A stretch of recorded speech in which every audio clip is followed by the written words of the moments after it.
If you spend hours making a video just to watch it die, you could be making one of 9 simple mistakes that most channels make without ever realizing it. I made every single one of them, but when I stopped, my channel took off and I got monetized in 5 months. Because the truth is, what you do after you upload can make or break your video's performance. So today, I'm going to help you avoid those simple mistakes that can kill small channels. And if you implement what I'm about to show you, you'll see a big difference in your channel's performance. So let's jump straight into mistake number 1, watching your own video. Did you know you could actually kill your video's performance within the first 60 seconds after uploading? I used to finish my video, upload it to YouTube, then immediately watch it back to see how it looked. I'd check that everything looked okay, think yeah, that looks alright, and then close my laptop, relieved that I could finally move on. Well, I didn't realise that by doing that, I told YouTube that even I didn't enjoy my own video. My early retention rate was less than 10% based on my own behaviour. Those first few views after you upload are crucial because YouTube is gathering data on your video and how the audience reacts to it. It's going to see those first couple of views as a test, and if people leave early, YouTube is going to think that that is a bad video and it's going to stop recommending it. Game over before you've even started. If you absolutely must check your video after you've uploaded it, treat yourself like a real viewer and watch the whole thing. Or better yet, check your video before you upload it and let real viewers give YouTube the data that it needs. When you're a small channel, you need all the help that you can get, so don't kill your own video before it ever has a chance. Mistake number 2.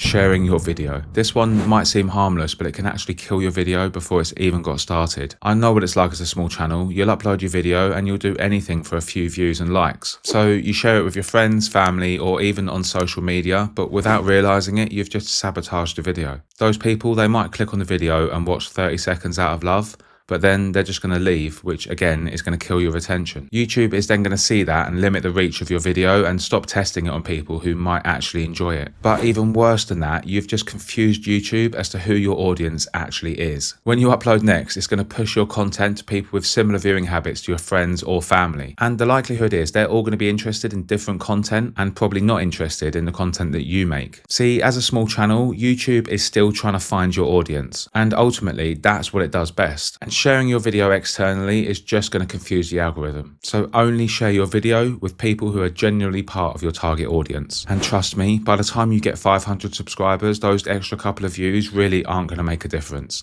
Now, really quickly, I want to tell you about the sponsor of today's video, Nexus Clips. Nexus Clips makes it easy to repurpose your long-form content into multiple shorts using AI. You just connect your channel, upload your video, and its advanced AI highlights the moments most likely to go viral. From there, it creates loads of clips that you can share across YouTube and other platforms. It even adds customizable subtitles, so your clips are ready to upload straight away. Nexus Clips can save you time and help you grow faster. So check out the link in my description and use the code JB for an exclusive 10% discount today. And thank you to Nexus Clips for sponsoring this video. Mistake number 3. Buying views or subscribers. Getting views can be a real struggle, especially in the beginning. Progress can feel painfully slow, and buying views or subscribers can start to look like the shortcut that you need. Never do that. I personally know somebody who bought views and it completely destroyed their channel. They had over 8,000 subscribers and they only got 10 or 20 views every time they uploaded. This went on for weeks until eventually they just quit because they knew deep down that they'd killed their channel and there was no hope of ever reviving it. Here's what happens when you buy views. Those accounts that you've bought are paid to watch different content all the time, and YouTube is going to see them watching your video, and again it's going to get really confused as to who your audience actually is. It then won't be able to figure out who to actually recommend your video to, and even worse, all of those views, they come from external links, not from the YouTube algorithm. So your videos will never get tested with real viewers or show up in browse or recommendations. You're literally paying to confuse the algorithm and destroy your channel. And to be honest, it's the same thing with YouTube promotions, because you're just going to get your videos pushed out in front of loads of people who generally aren't interested in your content, and those low quality views are going to wreck your performance. So just don't do it. On YouTube, there really aren't any shortcuts, and organic growth is the only way that you're actually going to build your channel. You win by showing up, providing value to your viewer, and improving a little bit each time. That's it. Mistake number 4.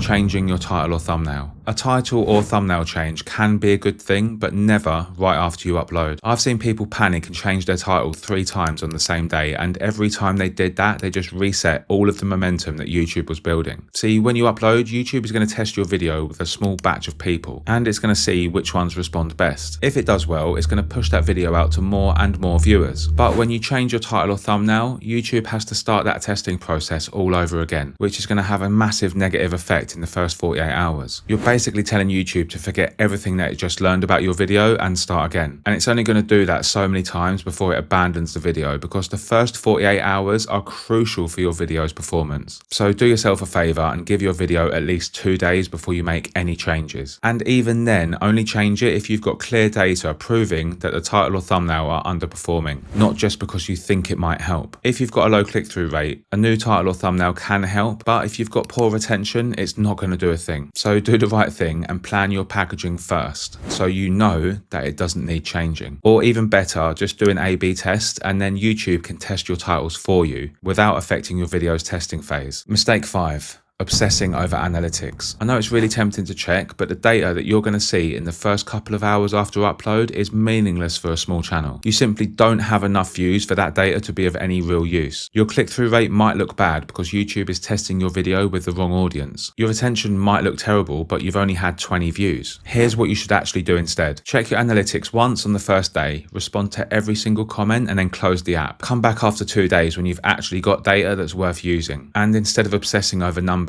use the time after you upload to rest and plan your next video. Because trust me, staring at the studio app all day will just leave you tired, burnt out, and frustrated. And if you're not careful, YouTube is going to creep into every area of your life. With that app in your pocket, it's really easy for it to follow you everywhere. So just put it away. Once you've uploaded 10 or 20 videos, patterns are going to start emerging that you can actually use to plan your content. But until then, just let YouTube do its thing. Mistake 6. Letting momentum die. One video doesn't grow a channel. All of your videos are going to work together as a team to bring in views and subscribers. But with millions of videos being uploaded every day, it doesn't take long for your video to get pushed to the back of the queue. That's why most videos are going to really slow down after a couple of days. There's simply too much competition. Even videos I've made that got over 10,000 views in a couple of days eventually slowed down. The biggest mistake that I see small channels making all the time is uploading a video and then sitting back for 3 or 4 days watching what happens. That is how momentum dies, and it's the biggest mistake you can make. I've left it 2 weeks between uploads before, only to see my daily views crawl to a halt. Then after uploading again, YouTube noticed the new activity and started pushing my old videos out a little bit more. And that's why a regular upload schedule is everything on YouTube. And even a viral video isn't going to sustain your channel long term. Uploading consistently will. And I hate the C word, but here it actually matters. See, most creators, they don't plan to quit. They quit because they lose momentum. They upload,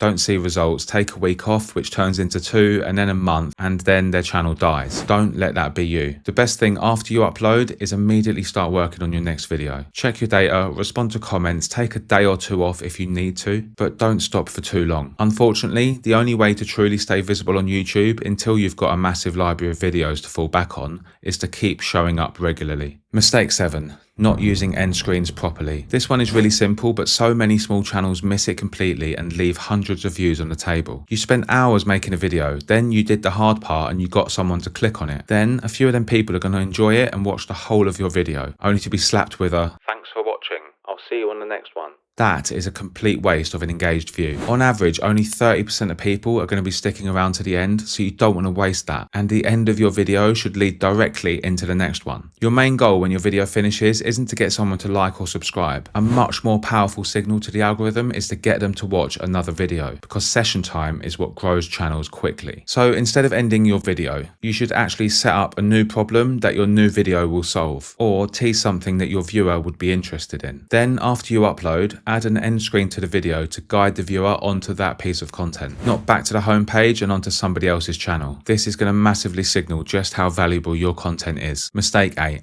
Ignoring comments. Engagement on your videos is a powerful signal to the algorithm, and interacting with your viewers is a great way to build a community and a loyal audience. A healthy and engaged comment section is exactly what YouTube wants to see, and it's going to make a massive difference when you're a small channel. Even now, I still respond to every single positive comment, even if it takes me hours. But if you ignore comments, eventually people won't bother next time. Your comment section will dry up and YouTube will notice. So show people that you appreciate them watching your video and actively engage with them. The community on YouTube is one of the best things about it, so don't neglect it, especially in the first couple of hours after you've uploaded when YouTube is still gathering data. Now, if you do see a negative comment, don't waste your time on it, just delete it and move on. One negative comment becomes 5, then 20, and before you know it, you've got an army of trolls in the comment section destroying your confidence, which you just don't need. Ultimately, your comment section is a massive part of your video's early data, so treat it like you would any other part of the video, with care and attention. Mistake 9.